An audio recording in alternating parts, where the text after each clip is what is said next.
Білім келешегі адал азамат, кәсіби маман. Осындай тақырыппен Қарасай ауданында тамыз кеңесі аясындағы білім саласы қызметкерлерінің панельдік сессия отырысы өтті. Оған облыс аумағынан 1700-ге жуық ұстаз қатысып, озық тәжірибелерімен алмасты. Тақырыпты кеңірек тілшіміз толықтырады. Тамыз кеңесі аясында ұйымдастырылған панельдік сессия отырысы Қаскелен қаласына кіреберісте орналасқан жайлы мектеп базасында өтті. Әуелі әр өңірден келген мектеп ұжымдары өздерінің білім саласындағы жеткен жетістіктерін паш ететін ауқымды көрмені қонақтар назарына ұсынды. Мұнда шәкірттердің жасанды интеллект тілін меңгерудегі жаңаша ойлары басты назарда болды. Егер ол арқылы есептеп қарайтын болсақ, баланың денсаулығына электр тоғы зиянсыз болса, онда ол 4 терісті көрсету керек. Ал біздің жағдайымызда 4 терістен асып тұр ғой.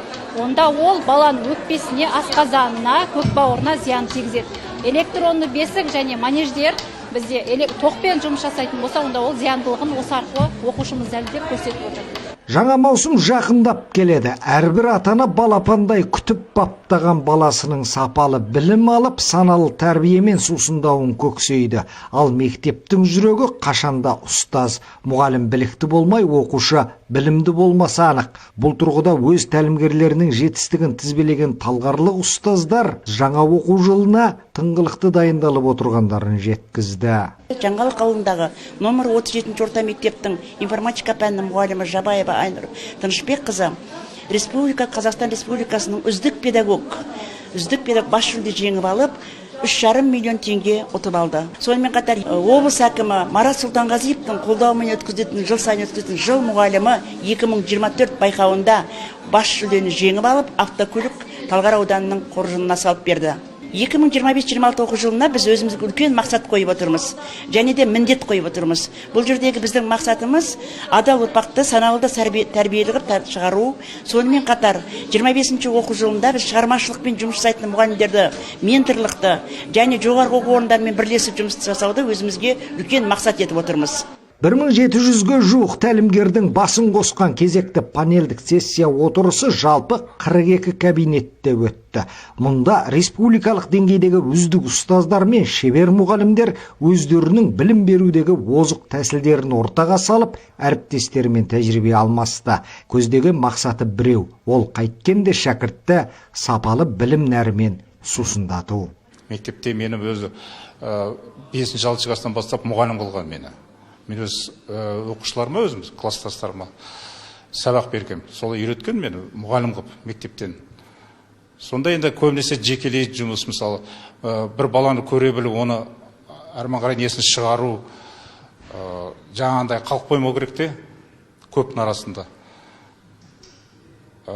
Дамыта беру ғой, балаларға білімді беріп, тереңдетіп беріп, тек қана мына оқулықпен шектеліп қалмай, асып беру керек те. Олардың болашағын ойлау керек, әрмен қарай қайда барады оқуына. Мысалы, біз кейбір мұғалімдер, мысалы, ұбт-ға ғана емес, оқуға түсу емес, мен мысалы айтам, түсуді емес, әрмен қарай оқуды ойлау керек.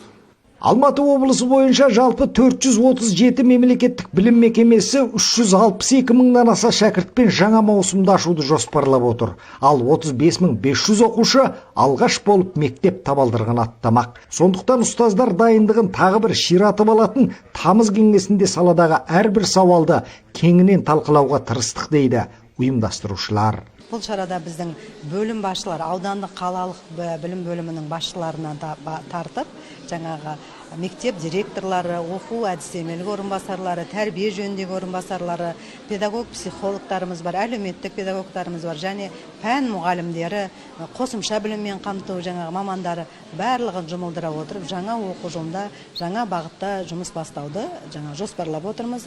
Бізде әр жылы жаңағы әдістемелік нұсқаулық хат беріледі.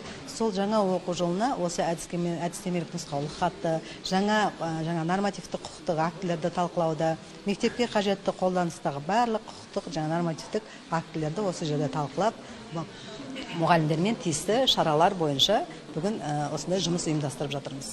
Айта кетсек, жаңа маусымда облыс бойынша 17 бірдей су жаңа білім шаңырағы шәкірттерге есік ашпақ.